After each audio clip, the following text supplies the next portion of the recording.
¿Alguna vez nos hemos puesto a pensar cómo se diseña, no sé, un rascacielos imponente o un auto deportivo de esos que quitan el aliento?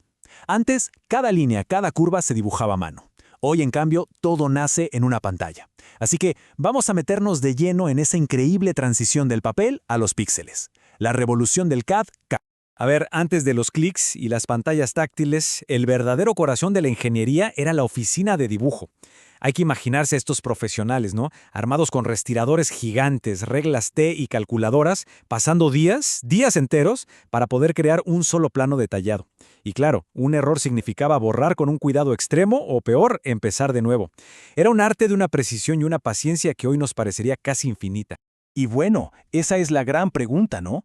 ¿Cómo se dio ese salto? Porque, ojo, el paso del lápiz al procesador no fue algo que pasó de la noche a la mañana. No, fue una revolución en toda regla. Así que empecemos por el principio. Para entender de verdad el impacto de esta revolución, primero tenemos que hacer un pequeño viaje al pasado, a ese mundo que quedó atrás. Un mundo donde la oficina de dibujo era literalmente el epicentro de toda la innovación. Y es que estas no eran solo tareas, eran verdaderas barreras. Cada uno de estos puntos representaba un freno de mano para la innovación. A ver, ¿había que hacer un pequeño cambio en el diseño? Eso podía significar semanas de retraso. ¿Colaborar con alguien en otra ciudad? Era una pesadilla logística de enviar y recibir tubos con planos físicos. La innovación de verdad estaba limitada por la velocidad de la mano humana. Y entonces, ¡pum!, todo cambió. La llegada de las computadoras no fue solo una herramienta más, fue un cambio total de paradigma. De repente, todo el respirador, con sus reglas, sus compases, sus plantillas, todo se digitalizó y apareció dentro de una pantalla. Y aquí es donde nace el concepto clave: CAD, o diseño asistido por computadora. Y la promesa que traía era absolutamente revolucionaria: digitalizar el proceso de principio a fin. Ya no se trataba de dibujar simples líneas, se trataba de crear modelos inteligentes que contenían muchísima información, como los materiales, el peso, las dimensiones, de todo. Miren, esto es como una foto del pasado, una de las primeras interfaces de AutoCAD. A través de una pantalla como esta, los diseñadores podían crear y manipular objetos en 2 y hasta en 3 dimensiones. Podían hacer análisis básicos como calcular el peso de una pieza sin fabricarla, o visualizar cómo encajarían varias partes de un motor. Algo que hasta entonces era impensable, de verdad, un punto de inflexión total. Y claro, el desarrollo del CAD fue de la mano con el avance de las computadoras. En los años 60 era más bien una idea, un concepto. Para los 80, con la llegada de las computadoras personales, se volvió mucho más accesible. Y ya en los 90, con redes más rápidas y máquinas más potentes, la colaboración y la integración con la manufactura simplemente explotaron. Pero, a ver, ¿qué se necesita para que toda esta magia digital funcione? ¿Qué hay, como dicen, bajo el capó de un sistema CAD? Pues todo se reduce a 2 componentes que son inseparables. Por un lado tenemos el hardware, la máquina física, lo que podemos tocar, digamos que es el cuerpo. Y por el otro, el software, el cerebro que le da todas las instrucciones. Son como el cuerpo y el alma de esta operación. Uno simplemente no puede funcionar sin el otro. Es que un sistema CAD es una bestia que consume muchísimos recursos. Necesita un procesador súper potente para hacer todos los cálculos complejos. Necesita muchísima, pero muchísima memoria RAM para no colapsar al mover el modelo 3D de un motor de avión, por ejemplo.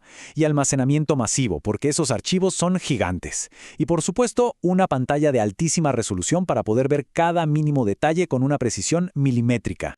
Y esta evolución del hardware fue, sin duda, la clave. Más memoria RAM significaba poder diseñar modelos que eran exponencialmente más complejos.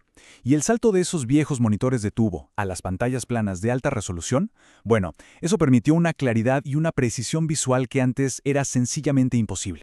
Entonces, el software es ese programa especializado que corre sobre todo ese hardware potente. Es la herramienta, la interfaz que permite a los ingenieros y diseñadores darle forma a sus ideas, aprovechando toda la potencia de la máquina para hacerlo de una forma rapidísima y súper eficiente. Llegamos al punto crucial. Porque, a ver, tener un diseño digital increíble es fantástico, pero ¿cómo hacemos para que se convierta en un objeto real, que podamos tocar? Aquí es donde la revolución realmente despega. Pues bien, conozcamos a CAM. Manufactura asistida por computadora. Este es el puente, la conexión directa que une el mundo digital del CAD con el mundo físico de la producción en la fábrica. Y este flujo sin papel funciona más o menos así. El modelo 3D que se termina en el CAD se traduce a un lenguaje que entienden las máquinas, que a menudo se llama G-code. Ese código se manda a una máquina de control numérico por computadora, o CNC, que puede ser un torno, una fresadora o una impresora 3D. ¿Y la máquina qué hace? Sigue las instrucciones al pie de la letra y construye la pieza con una precisión perfecta. Cero papel en la fábrica. Increíble. Y bueno, todo esto es solo una pieza de un rompecabezas todavía más grande, conocido como CIM, o Manufactura Integrada por Computadora. Aquí el objetivo es conectar y automatizar absolutamente todo, desde el diseño inicial hasta que el producto final sale por la puerta. La última pieza que faltaba en este rompecabezas fue la conectividad. Las redes, primero las locales, las LAN, y luego las globales como la World Wide Web, simplemente demolieron las barreras geográficas. De repente, un equipo en Alemania podía estar colaborando en tiempo real con otro en Japón en el diseño del mismo auto. La ingeniería se volvió, por primera vez, verdaderamente global. Entonces, ¿cuál fue el resultado final de todo este salto del papel a los píxeles? Pues el impacto es tan, pero tan profundo, que lo vemos a nuestro alrededor todos los días y muchas veces ni nos damos cuenta. Los beneficios se pueden resumir en 3 áreas clave. Primero, una velocidad vertiginosa. Lo que antes tomaba meses, ahora se podía prototipar en días. Segundo, una precisión que es casi sobrehumana. Las máquinas logran tolerancias que son imposibles para la mano humana. Y tercero, una integración total. El diseño fluye directamente a la producción sin que haya errores de traducción en el camino. El impacto es de verdad innegable. De hecho, una de nuestras fuentes lo resume perfectamente. La combinación de la manufactura asistida por computadora y CAD ha tenido un gran efecto en la fabricación y el diseño. No fue una simple mejora, no. Fue una transformación completa de cómo se concibe y se crea nuestro mundo moderno. Así que la próxima vez que veamos un auto de última generación, o un avión surcando el cielo, o un rascacielos que parece tocar las nubes, recordemos que su existencia misma es producto de esta silenciosa pero poderosísima revolución, el viaje del papel a los píxeles. Hemos recorrido un camino larguísimo desde aquel respirador manual, pero la evolución, como sabemos, no se detiene. Ahora que la inteligencia artificial está empezando a meterse en el campo del diseño, nos queda una pregunta fascinante en el aire. ¿Qué es lo que sigue? ¿Cómo será la próxima revolución?